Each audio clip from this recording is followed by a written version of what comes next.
Hello and good morning. This is Andy McCann, your host here on Food, Fitness, and Finances, where we're trying to help you lay a firm foundation now and for the rest of your life. Okay, so yes, this is a lot about food and a lot about fitness because I think you do that every day, but it's also about your finances. We just did a podcast.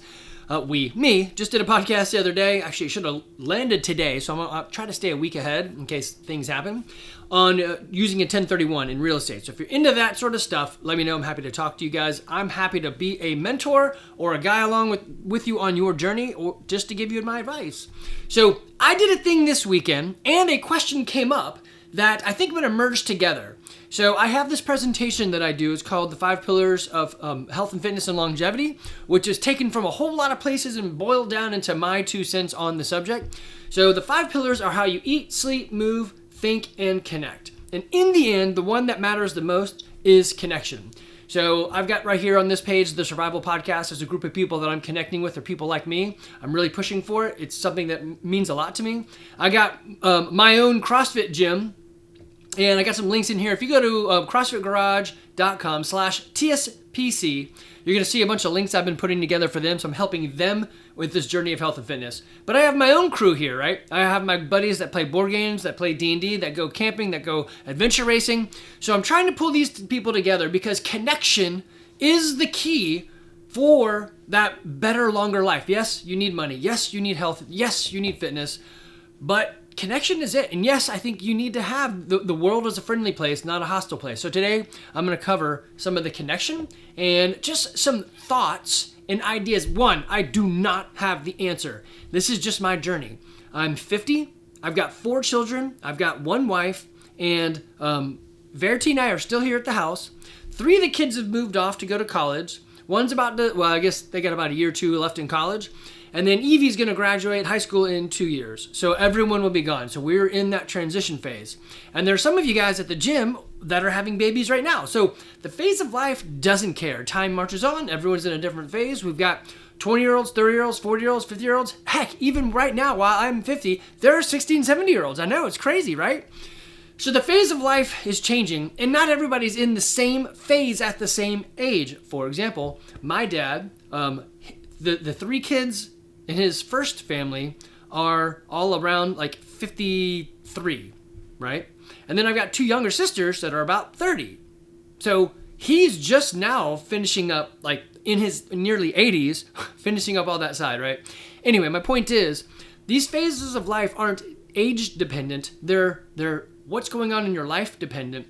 And not everybody can walk the walk with you. So you may turn to your buddy and say, hey, I'm already like semi-retired. How about you? And he's like, no, I'm putting in the grind because I spent too much money. Now I got to like really backfill to make some retirement money so I can retire. Like, okay, it's a different life. It's a different way to live.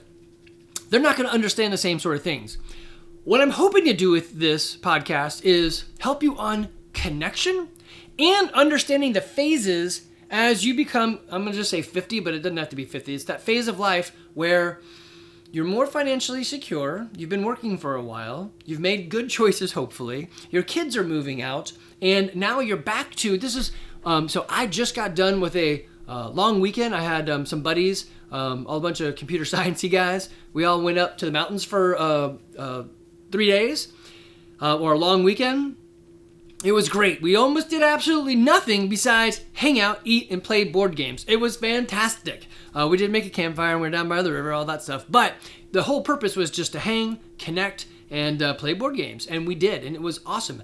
And at 50, or 51, I don't really do that much. I think maybe I've gone on, well, if you take adventure racing out, there's less than a handful of Andy-only adventures. Because I've had kids and I have a wife and I really want to give to those things. But now that I'm getting older, I have time, right? Everyone's got their own stuff to do. So I'm finding it very important to have these people to connect with. And if you don't have them to connect with, you don't have people to go do a thing with. So my first piece of advice is to figure out your circles of interest and then push them together to overlap so you get that Venn diagram of things you want to do. So I'm going to start this off a little bit different. If you're watching, you'll see all these pictures. If you're not, then, well, I'll try to explain it the best I can. But to show you from my point of view, without me even really considering this for years, what's been the most important thing? One of them is to just take a picture tour. So on Facebook, They give you the ability, let me X out of that. They give you the ability to do a banner picture.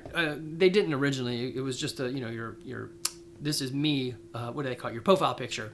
So you have a banner picture. So I'm going to click on my banner picture. My first picture is my family minus Levi. He wasn't there, at my sister's wedding. So connection with the people that I love the most. My next one is my family at the beach with our dog Retta. The next one is my family years and years ago at Six Flags doing that when you go to the Western place and they dress you up and you get to, like, the boys hold guns and girls hold feather fans or whatever. So anyway, the next one is a picture of people from the gym doing gym stuff. We're all standing together taking a picture.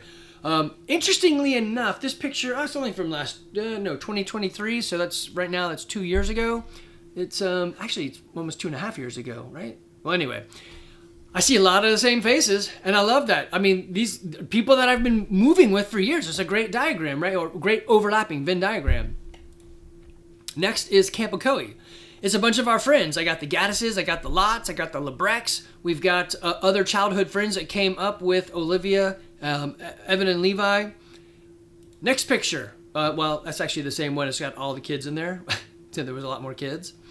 Another picture, I think this is probably a different year because we go twice a year. But it's Camp Ocoee with a whole bunch of people that I love to be around. So it's connection. I know you're supposed to take pictures of things like this and put them on there, but mine doesn't change. Here's a picture of me coaching soccer. So the girls, I think it was a 2008 girls, and they were 12 or 13.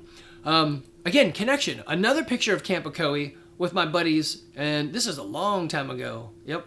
What is it? I got dates. That's 2020. Wow, that's probably... did they even let us go? That's funny. We're all there together, but they did let us go. It was 2020. That was a weird time. Here's a 2018 from Camp Ocoee. Again, a whole bunch of people with connection.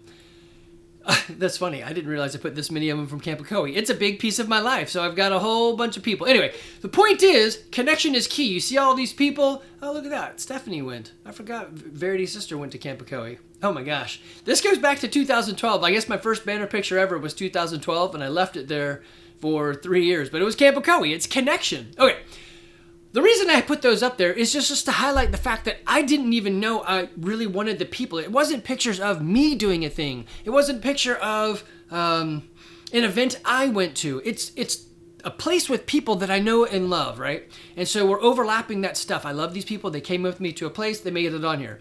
I could even do the same thing on my profile picture. And I know, how did I do that? See profile pictures? You're going to see most of my profile pictures aren't me. I keep having people tell me, Andy, it's your profile picture so people can see you in the thing. If you put your kids up there, they think it's your kids' account and not yours. I'm like, all right.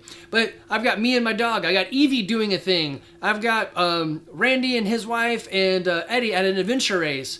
Olivia and I doing country line dancing, the CrossFit G. Levi and my wife at his graduation. Evie and I at an adventure race. Evie at an orienteering race. One of the kids skiing. I can't tell because they got their helmet and mask on. Evie learning to drive. 3 of my kids getting their CrossFit level 1. Evan getting his 500 WOD shirt. Levi and Evie getting their 200 or their 100 WOD shirt. Evan and I at the gym Christmas party. Evie at soccer. Levi and Evan at, that would have been homecoming. Evie and her friends. I am drawing a blank on your names, kiddo. Sorry if you listen to this. I know you don't listen to my podcast. Lila, of course. But Maya, there you go. Woo, that was a tough one. Sorry. There you together. Me and 2 of my kids. Anyway, my point is, there's a cute one of Evie doing a thing. It's not a profile picture of me. And my friends are like, dude, dog, put yourself up there. My point in saying that is this. If I look at the clues of my own life, I wanted connection. And was I lacking it? I don't know. Was I trying to lean into it? Probably. The pictures are saying so. And so now at 50, I've listened to a lot more things, read a lot more books, and I understand that, hey, connection is the final key to the piece of the puzzle of you living that happy, long life. Yes, we need to be healthy. Yes, we need to be fit. Yes, we need to have money. Yes, we need to have good mindset. Yes, we need to recover and sleep well. But this is it right here. Okay, so I'm going to go through a short little outline of things I put together for you guys to think about if maybe you are in this phase and you're like, yeah, I don't know, I'm struggling. And I struggle, but I ask a lot of questions. I am very open. Weirdly, one of my buddies said, hey, it is therapy to do these podcasts because you get to talk about the things and get it off your chest or put your ideas together. I will build out an outline, then I'll run it through ChatGPT and it says, you're kind of an idiot when you write these things. Let me do it a little bit better. And so it does help me put my thoughts into, I guess, a neat bubble wrapped binder. I don't know, whatever. I put it together, categorize it, and then allows me to actually do something about it, which I think is a big part that most people don't do, is to doing things. Okay, I'm going to leave you on this picture. Actually, I'm going to put it right here. So it's going to be crossbows and catapults. If you were from the 70s and 80s, you're going to remember this game. It came out in 83, so you had to be from the 80s. Because we did a lot of board games, I'm just going to leave it sit here. I love this game. When I was a kid, my brother and I played the crap out of this. You built blocks, you had this little crossbow and a catapult thing, and you put rubber bands on it, and you shot these discs at each other. I mean, it was dangerous. People got hurt, fingers got smashed, but that's what you did in the 80s. At least didn't have any live electric wires. Anyway, all right, let me get back on track. So I do want to acknowledge some of the feelings that you will feel here, and they're probably along the journey too, but this is a specific place. I have pride for what we've accomplished. I have confusion for what we've accomplished. I also have sadness at the loss of the things we didn't accomplish or the things we put priority on that I feel like are not really a priority. Like we put a lot of time and money and effort into soccer, competitive soccer. And yes, it did a thing, and maybe I shouldn't go back and fix it, but I feel like I would. I can't. All I can do is say, think about it, ask a lot more questions, really drive down into the why of what you're doing, all right? There's excitement for the life that we live. There's sadness. There was uncertainty, and now I'm a bit more certain. And as you put the pieces together of your life, you can semi-turn the uncertainty into more probable, right? So like Aaron Vincent's company with Matt Decker and the guys from the gym, their business is helping you in retirement. If you're unsure, hire a professional and they will help you with the uncertain parts, right?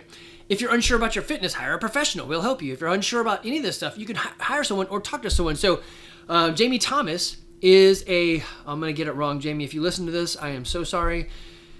Psychiatrist, psychoanalyst, psychotherapist. She's one of those. She is a person that will talk to you and help you work through your emotions. It's funny, I said to her the other day, there was a meme or a reel or whatever, and it said, guy going, hey, to you psychotherapists, have you ever cured anybody? And he laughed. He's like, no. The joke was, this doctor doesn't cure anybody, but really the joke is, it's uncurable. We live in the condition of life, and you're going to have these ups and downs. You need someone to talk to. If you don't have someone to talk to, pay for someone to talk to, and they'll help you get your friends to talk to. Anyway, okay. So you're going to have a lot of mixed emotions. I think the biggest thing right now is Verity and I don't feel, well, I'm not going to speak for her. She doesn't express it, so she probably doesn't feel it, but maybe she does. We don't express loss for what the change we're in, but I have a lot of friends that do. And there is resentment. I know from the parent perspective, they work their ass off to give their kids a step up in life and advantages that they just didn't have for themselves. And their kids kind of piss it away or aren't really thankful or are saying, I'm out of here and I am out of here, right? So they went to college or they moved on and they're not looking back and they don't even care. And the parents are like, I don't understand what happened. I don't either. I routinely tell my kids I have no idea what I'm doing. I'm just trying the best that I can, and I love you very much. I do openly admit that I raise the kids differently because they are different. Okay, let me move on to another subject.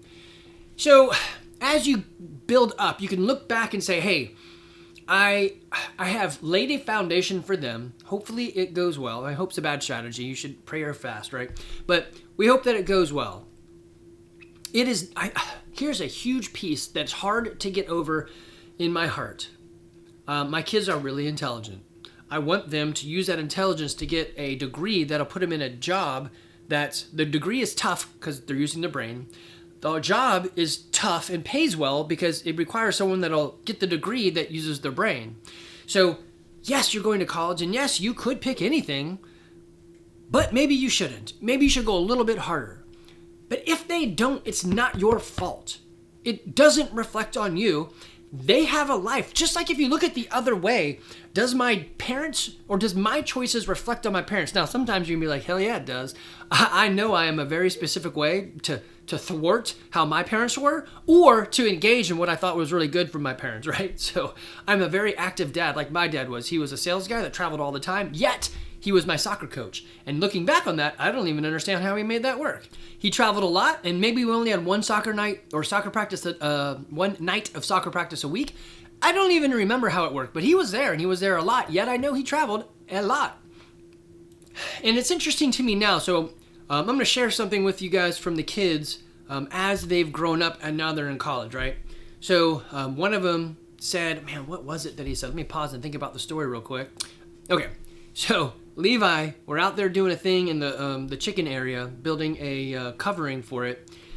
And he said, Dad, I've got to tell you, you did this very inefficient. I'm like, okay, well, tell me about it. What do you mean? And so we talked about it, and he's open. He's like, you could have done this and done that, and I think this and this and that. I said, okay, that is true. And you know what? I thought the same thing. So he was basically saying, Dad, you're an idiot for not seeing this stuff. I thought you were smarter than that. Maybe not in those words, but I think that's what he was trying to get across. Like, don't you know better? And so I turned to him and said, essentially, my problem through life has been that everyone finds me aggressive. I don't feel aggressive, but they're like, wow, Andy, you're very intense and you're very like passionate about whatever it is you're saying. I'm like, okay, well, I don't know. I thought I was just talking. When we do stuff together, like when we were mowing and you tried to put diesel into the push mower, I flipped the gasket and I went off on you. He's like, yeah, you did. I said, in this project that we've done for the last 5 hours, did I yell at anybody? He's like, oh, actually, no. I said, did I call anyone a dumbass? He's like, actually, no. I said, did I have to say I was going to shove my foot up anybody's ass? He's like, no, I don't think you did. I was like, okay. I gave up being more efficient in order to fix a problem that I know I have, which is everyone thinks, and maybe I am, and I'm taking it for true, I react too aggressively to the people I love. So let me back that down. The point I'm trying to say here is you teach your kids, but you're always one step ahead because, you're 50 and they're only 20. They can't know what you know. But I am appreciative of the lessons that I've given him and that lesson right there that you're not done yet. When he is the standard 18-year-old boy who thinks he knows everything, and he does know a lot of stuff, and he is usually right on a lot of things. So Levi, if you're listening, keep it up, you're good, but stay humble, buddy. So that same thing can happen with other kids. So there's a lesson to be learned, and I'm glad that you are learning those, but you're not done learning yet. So you're going to see all that all the time. And I think you need to learn to celebrate that, not only with them, but inside. Like, man, I'm doing a good thing. I didn't do what it was. I have practiced. I have grown. Okay. I guess on the idea of celebrating too, I was the asshole dad at soccer who would yell at my kids, your kids, the coaches, and the referees. And I probably wasn't that bad, but I'm going to say I was. And then one day, it occurred to me that nobody cares and the kid doesn't care. And all I really care about is I want them to play well. So I took a lesson from somebody else, and they said, when you come off the field, just tell them, hey, Olivia, I really enjoyed watching you play soccer today. All right, pause there. I love technology. You can see Ollie, the Great Pyrenees. Ollie, can you say hi? He's probably going to scratch on the door too much. He doesn't want to stay, but he wanted to. Yeah, all right, I'm going to have to let him back out. I'm going to pause you guys again. Anyway, I think I was talking about soccer. I said, hey, Olivia, I really enjoyed watching you play soccer today. I can't wait for the next game. And that's it. I'd stop giving them critiques, and you know what they knew? They knew what they did right and wrong. I didn't have to tell them any of that. Celebrate the wins. That's an easy one. That's a win they played soccer, right? But celebrate those other wins. The other one is, I think, if you can have a vision or a purpose, or we called it in our family a McCann Kids Anchor, we had some values and a saying that we would aim towards, so that when they are like, hey, Dad, can I do drugs? I'm like, well, what about our vision or purpose, our anchor? Is that part of it? And they're like, yeah, no, it's not really part of it. I'm like, okay, so drugs are off the table. And they got into that early, understanding that that anchor, that principle, the vision, right? So I'm actually doing this thing right now with a friend of mine. She does a Living Free in Tennessee. Nicole Sauce, she's doing My 3 Things, and in that developing a vision and a purpose. And I'll say this, her lessons are great. I love it. But in addition to that, because I use ChatGPT so much, I asked ChatGPT, I said, hey, give me my mission and vision based on everything you know about me. Do you know me well? And it's like, yeah, I know you pretty good. And I wrote it. I was like, that's pretty good. I probably would have written that. And then we retooled it. So it helped me go into her sessions with an outline and a rough draft that I could refine. Anyway, so if you have a vision or a family vision or a personal vision, I think that's going to be helpful to you. Also set you on the direction of this connection, because I think we let them go. You're going to find that connection is going to be something, you're going to have things like church and Bible. That's connection to God, or that higher being. Yes, I am a Christian. I believe in that. I'm not very religious, but I am very, I don't know, I believe, whatever that would be. I grew up Catholic, so they kind of messed me up a lot. And now I do, well, whatever, it doesn't really matter. That's a whole nother thing. This is a weird thing, man. I don't care what religion you are. I've never felt called to go on missions or to witness to the lost. Weirdly, what I feel compelled to do is keep those that are alive longer. That's it's what I'm doing now. So I guess that's weird, right? I don't know. Help people be healthy. Help people, I don't know. It's a weird thing. Anyway, moving off of that. So that could be part of your connection, though, is that church or that environment like that that's gathering people that are of like-mindedness, right? Okay, so there is a time coming for all of you having babies that you will be an empty nester. It is a real thing, and there are feelings that go along with it that you're not really expecting. I think maybe the hardest one is your children want to live their own life, and you want them to, but that means you're not a big part of it. And that's the hard part, because right now you are a big part of it. You're going to see this when your last kid drives. You will see this huge freedom. It's I know some of you guys have kids that are so young. You're like, this phase of life doesn't even make sense to me. But let me back it up some.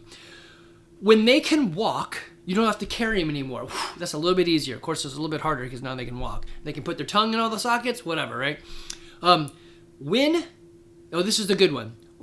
When the youngest kid finally turns to you and says, on the toilet, I've got this, you're like, wait, what? I don't have to wipe anyone else's butt? This is marvelous. That's a step of freedom. There are other ones, like there's a day coming when they're going to wake up. They're going to wake up and you're going, sorry, I hit pause accidentally a couple of times. So I jittered there and I don't know how to fix these things. You get one take Andy all the time. Anyway, you're going to wake up and they're going to be like, Mom, Dad, I'm hungry. And you're going to say, go fix yourself something to eat. And they will. And you're like, wow. Okay, same thing except driving. Same thing except high school, college, and they're gone. The problem with that is they don't need you in any way, really, if you've done it right. It's a good thing. It's a bad thing. It is loss, but it's the butterfly loss. So the caterpillar turned into a butterfly. Let them go and fly. I would love to say if you've done it right, they'll call and text, whatever.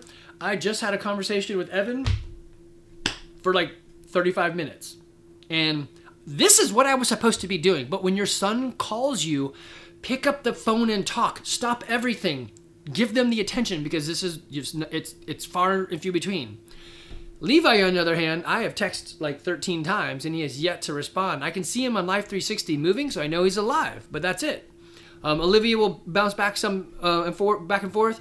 Evie, it's usually a 3-letter combination of letters that make some sort of word that I don't know what it is, like TBL, TTY, talk to you later or something. I'm like, I don't even know what you're trying to tell me. Take the engagement where you can, all right? Do feel the loss. Breathe it in. That is love. It's not loss. You love what you had. You still have something. Don't let it go away. The other hard part is shifting your identity. If you don't have purpose and busyness, sometimes busy is good enough, just be busy. Then you will wallow in some of those emotions and go down roads you don't need to go to. So find purpose and meaning in other ways. You can volunteer, you can go into groups, whatever, right? You need to re-identify that you're a human being with a mission, vision, and purpose that is outside of the kids. For a while, it was children, and now it's different, right? You succeeded in that. The pieces of the puzzle are different. It's not gone, it's just different, and you need to have that. So be thinking, I think a mistake that I made as we went down this road was I I don't know if it's a mistake. I feel it is. I feel I would do something a little bit different. Let me go with that because I don't know if it's a mistake. Verity and I decided early on that we were going to save money, save a lot of money. We are two engineers. We lived in an apartment that cost us like $700 a month. I drove her old car. She had bought a car because she lived with her mom for 2 years as I was trying to graduate. So we had very little debt. We made good money. We had like, I don't know, $700. And then maybe we spent $2,000 a month. I don't even remember. It was so long ago. This was like 1990s. But we saved a lot of money and that was part of who we were. We would work hard now so we could have it easier later. She stopped working when we started having kids, maybe not exactly immediately, but eventually. And then eventually we were started to buy rental property because, hey, it's a great idea. And we invested into that. Yes, it does trap all your money somewhere. So no, I cannot go out and buy a Tesla. That would take me a while to figure that one out. But it provides an avenue of income that's not tied to stock markets or other people or whatever. It is other people I have to rent, but you know what I'm saying. It's a passive income. The problem is, not the problem, it's a good thing, especially while you're still working. But it's very passive. I don't really need anybody, especially with the internet now. I can do all sorts of stuff. My biggest things are any of the electronic payments, Venmo, PayPal, Cash App, Strike, any of that stuff, Zelly, YouTube, I can fix anything, and Zillow, it like normalized everything we do for getting people in and out. It's beautiful. I say that to tell you I don't have a team of people I work with. Yes, I've got CrossFit Garage. That is my team of people. Yes, but you see how this fits together, right? So what I probably should have done is never left fully the business world and contracted back with them or something, right? I could have, I'm an electrical engineer from Georgia Tech. I don't really use that anymore. Do I need to? No, I'm a landlord just like my buddy down the street who went to college for basket weaving, whatever, right? And he's a landlord. Great. We ended up in the same place. I'm sure our finances look different to some degree, but we're basically doing the same thing. What I'm trying to say is, if you can see that coming or listen to somebody who's ahead of you, let's say you're having kids, you're on your second kid, maybe you just had one in January, and let's say your job is working in the health industry. I don't know. There's all those clinics popping up everywhere. They're like less than a minute away. Those things are everywhere. Let's say there are a lot of ladies who had babies recently that are in the health industry. That's actually funny. That's true. Okay, so this is a good example. Don't leave fully. Is there a way that you could still do a thing? Even if it's simple stuff like, hey, we've got a phone log of things we have to do. I'll be the guy or guy on the phone doing the calls. Or I guess these days it's the internet. I'll do some internet work. But don't leave it all together so you still have a resume and a group of people that are building up so that when you hit this phase, you're like, wow, I have a lot of time. As an example, I was probably spending 2 hours a day driving Evie around, teaching her to drive in that last 15 year, right? That last 15-year-old session. And when she could drive, and we trusted her, because I drove with her every day for 2 hours, basically, I'm like, yeah, be free to go. I got back 2 hours of my life. I'm like, whoa. Actually, it was even more than that, because now I didn't have to drive to go get her and go somewhere else, right? So it's probably a little bit more, maybe 2 hours a day.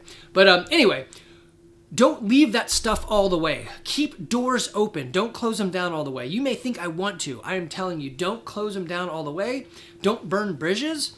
Keep those doors open. It gives you an opportunity for growth later on. Who will you become? Maybe I don't want to be that person anymore, but maybe you do. Or I think probably the other thing that you don't consider as you go through life is the number of people we meet. Like the garage, CrossFit Garage, our gym has been awesome. I have met some super awesome people that aren't at the gym anymore that I'm still friends with today. I've met a lot of people that I'm not friends with, right? So that happens too, of course. The majority is people I don't know anymore. But I actually say, if anybody has been at the gym for like a year and they said, hey, Andy, can you help me move a thing with your truck? I'd be like, heck yeah. So that's a weird one. Are they friends? Are you friendly? I don't know. I don't know where that really falls into it. But I don't know if they fit the connection I am really looking for, which is, again, overlapping those diagrams. Does it have to be all of them? Nah, I just think it's good. You have that same, there's a lot of energy and brain power that goes into the same things and it builds you up, right? It's not like I really don't like painting. I'm just not good at it. So if you're like, I'm a huge painter, let's do this thing. I'd be like, I am going to be the pooper on you. I'll go because you want to do it, but I'm not going to do it. but maybe I do like, well, I know I don't like painting, but it could be something else like woodworking. Maybe I like woodworking. I don't know. I should have never done that. So maybe I do.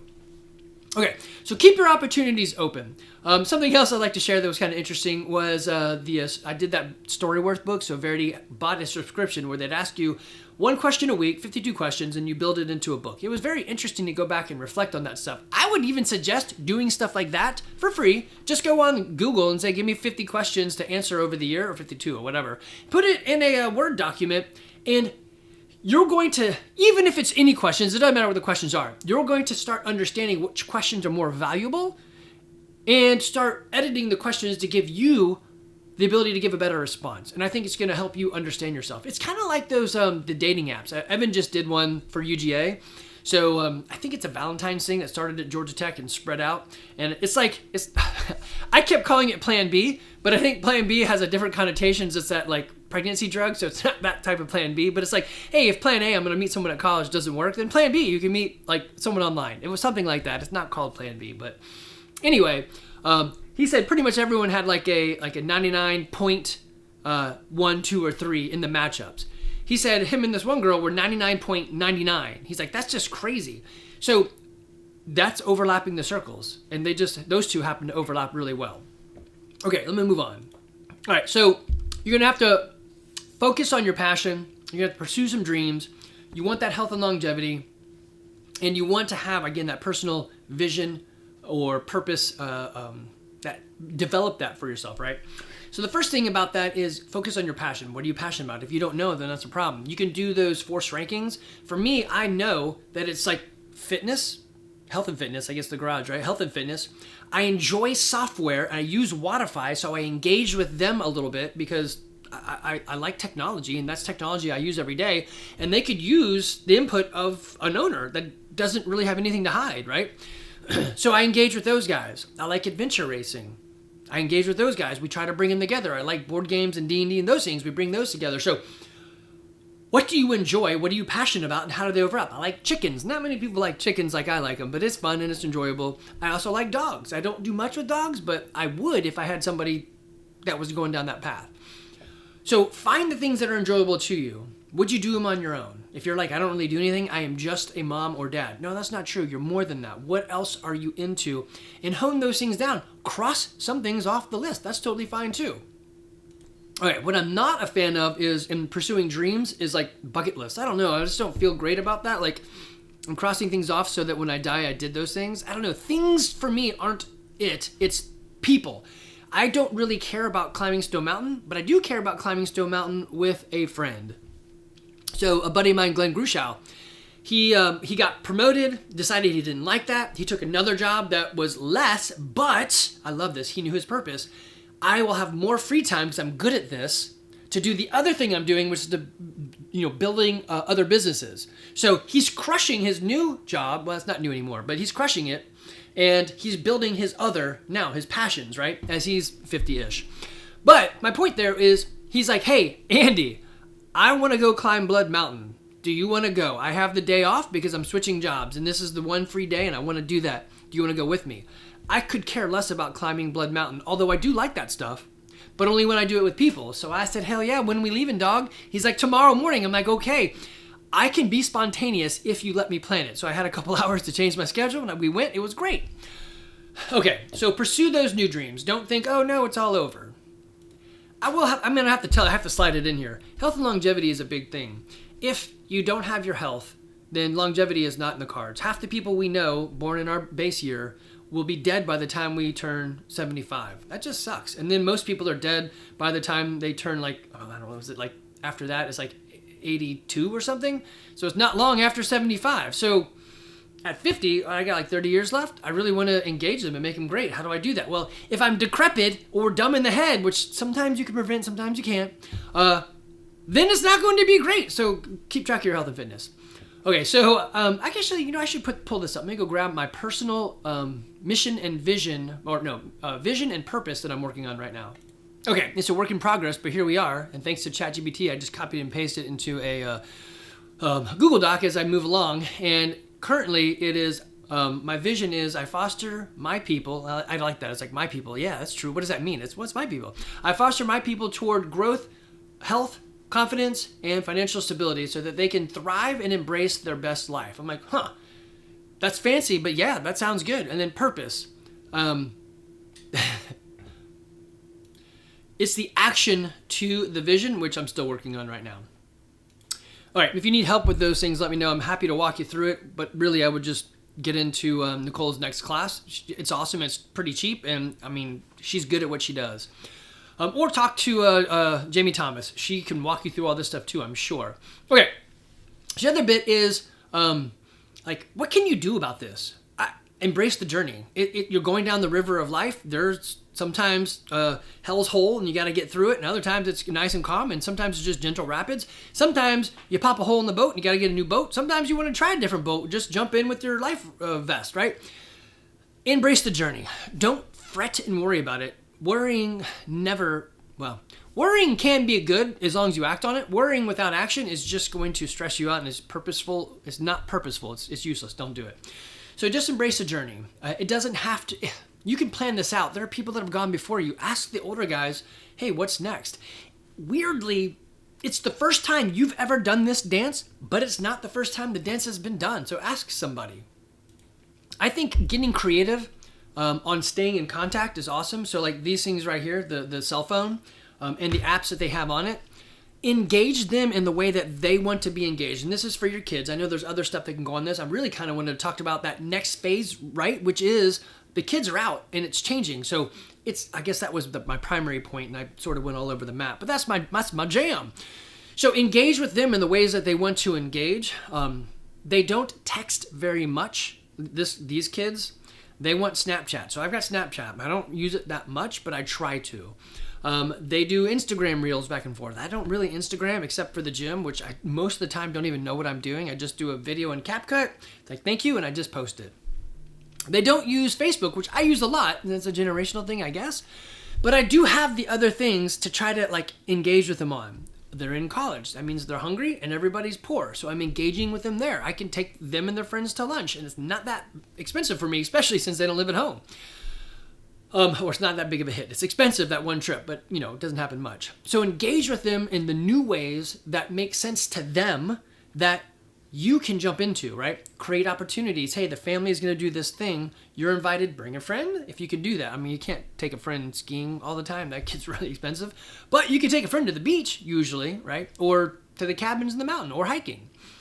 All right, so the other piece of it is, what do you do about yourself? Rediscover those habits. I have got another Google Sheet that I started keeping track of all the things that I enjoy doing, and it's hilarious. I go back to the sheet once a year, and I'm like, oh yeah, line dancing. I love that.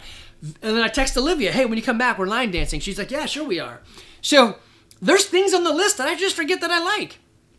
Because time goes on, I move on, or the people are away, and I just don't think about it. So have those lists. Re-engage those hobbies. I think going back to the idea of purpose, vision, or adding to the world, I think if you only live for yourself, it's super boring. Now, I texted Aaron Vincent. I said, hey man, you know a lot about people in this stage of life as they retire and so forth. I'm looking to get re-involved into some, there's a Goshen Valley Boys branch. Maybe it's not just boys anymore. It used to be. They need volunteers. And I would like to volunteer there. It's something on my heart, widows and orphans. And I may not be good with the ladies, the women, so that's widows, but I'm pretty good with orphans, with the kids. I could do that. So they don't need as much of emotional capacity. What they need is somebody to show up, and I'm really good at showing up. So I was like, hey, Aaron, as I move through these phases of life, one thing I recognize is I could get very selfish, and I think I need to be delivering, and I want to, into the world and, have a purpose. I know you've worked with Goshen Valley. What do you know about their volunteer process? Fascinatingly, he said back, wow, not many people will admit that they could become selfish. I'm like, really? Well, I don't know. I'm pretty honest with myself. So we had a good conversation.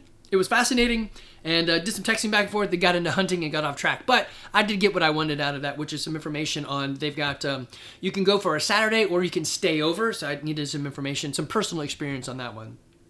Anyway, move on here. I guess this phase, what I want you to know is it doesn't have to be a downer. It doesn't have to be loss and death. It's rebirth and it's a change. And you just have to be aware that it's coming. And you guys that are young having babies in the gym right now, not, you know what I mean? You're not having babies in the gym. That'd be weird. You're at the gym and then going to hospitals and having babies. Man. This stuff is coming. Don't be afraid of it. It's not bad. You can expect it. It's inevitable. And you can plan for it and get your heart ready for it. There is some sadness, and that's okay. I miss being able to tuck my kids in. But right now, you probably hate it because you have to do it all the time. But now I miss it because the service and the engagement was there. But how can I find that in another way, right? So find what you loved and you missed and then add to it in a different way. And know that the inevitable result, hopefully, is they move out on their own. And then you get to spoil their kids, right? So don't fret on it, but, breathe in those emotions. I am not great with emotions. Talk to Jamie Thomas. She'll help you with those.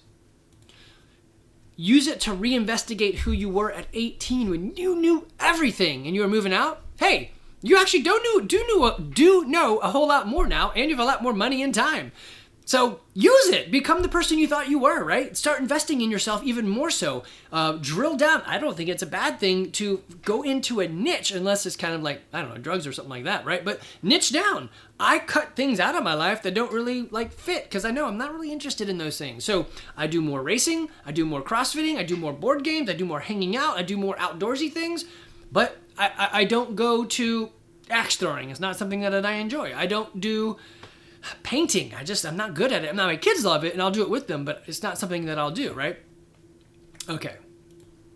I would say, I guess reflect on your own situation and your own journey and where you're at. Maybe start thinking of those stories that you'd like to share. Maybe get them into a Google Doc so you can remember them later on.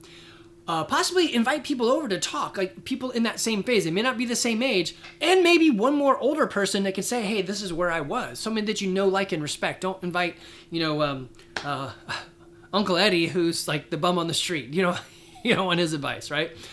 You might actually invite maybe the poorest and the richest, don't tell them that's who you're inviting, over and talk to them both. You may find that they both struggle with the exact same thing, connection probably, and sometimes it's money, sometimes it's not. Money isn't the answer, although it allows you to get to the place you want a lot. So it's much easier. Money is the lubricant of everything. Whatever you want to get, money is usually the answer for it, right? So do get it, but it isn't the end. It isn't the end all be all of what you have. If it was, then all these super rich guys wouldn't be doing anything else because they have it all. Okay.